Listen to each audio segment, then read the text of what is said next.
Perkenalkan, nama saya Cecilia Postumoran dengan NIM C0E0D2015,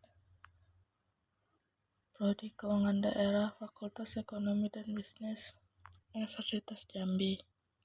Di sini saya akan menjelaskan materi tentang jenis-jenis anggaran sektor publik yang merupakan dari materi mata kuliah akuntansi keuangan sektor publik. Apa itu anggaran sektor publik?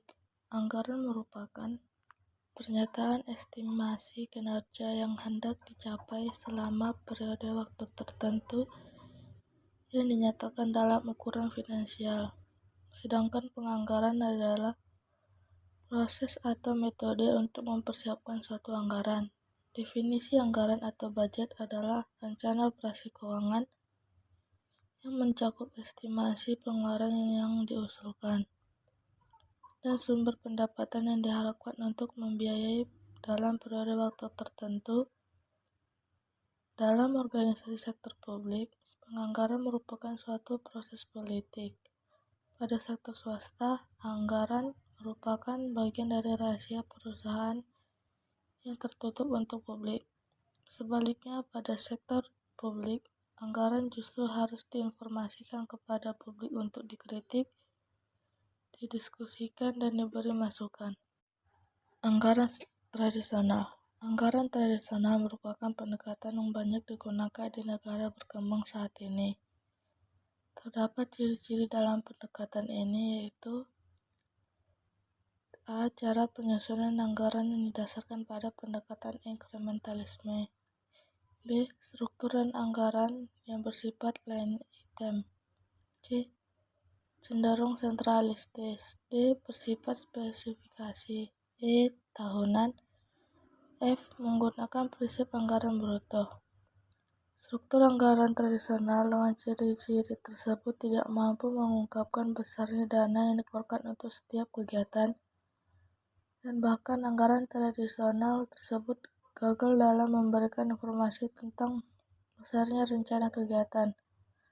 Oleh karena tidak tersedianya berbagai informasi tersebut, maka satu-satunya tolak ukur yang dapat digunakan untuk tujuan pengawasan hanyalah tingkat kepatuhan penggunaan anggaran inkrementalisme. Anggaran kinerja. Anggaran berbasis kinerja merupakan metode penganggaran bagi manajemen untuk mengkaitkan setiap biaya yang dituangkan dalam kegiatan dengan manfaat yang dihasilkan. Sejak pertengahan tahun 1980-an, telah terjadi perubahan manajemen sektor publik yang cukup drastis dari sistem manajemen tradisional yang terkesan kaku, birokratis, dan hierarkis, menjadi model manajemen sektor publik yang fleksibel dan lebih mengakomodasi pasar. Perubahan tersebut bukan sekadar perubahan kecil dan sederhana. Perubahan tersebut telah mengubah peran pemerintah, terutama dalam hal hubungan antara pemerintah dengan masyarakat. Perspektif baru pemerintah menurut Osborne dan Gaibler tersebut adalah: 1. Pemerintah katalis, fokus pada pemberian pengarahan bukan produksi pelayanan publik. 2. Pemerintah milik masyarakat, memberdayakan masyarakat daripada melayani. 3. Pemerintah yang kompetitif, menyuntikkan semangat kompetisi dalam pemberian pelayanan publik. 4. Pemerintah yang digerakkan oleh misi, mengubah organisasi yang digerakkan oleh peraturan menjadi organisasi yang digerakkan oleh misi. 5. Pemerintah yang berorientasi hasil, membiayai hasil bukan masukan. 6. Pemerintah berorientasi pada pelanggan, memenuhi kebutuhan pelanggan, bukan birokrasi. Zero Based Budgeting atau ZBB.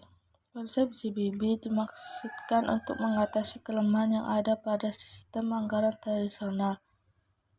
Penyusunan anggaran dengan menggunakan konsep ZBB dapat menghilangkan inkrementalisme dan line item karena anggaran diasumsikan mulai dari nol atau zero base.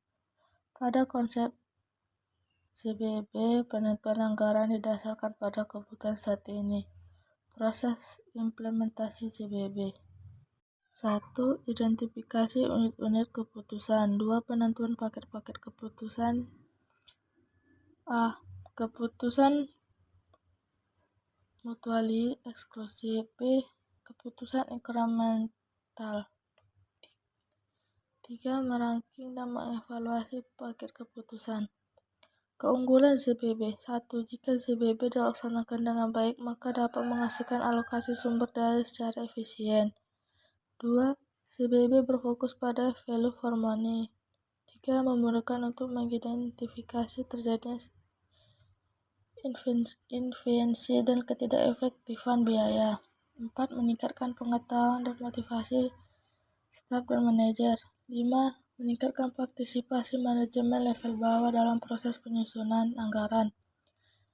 6. Merupakan era yang sistematik untuk menggeser status dan mendorong organisasi untuk selalu menguji alternatif aktivitas dan pola perilaku biaya serta peningkatan pengeluaran.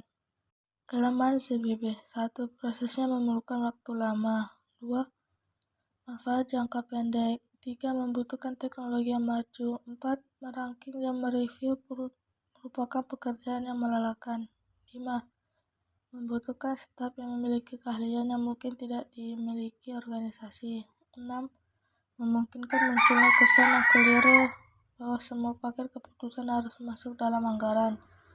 7. Implementasi JBB menimbulkan masalah kepribadian dalam organisasi.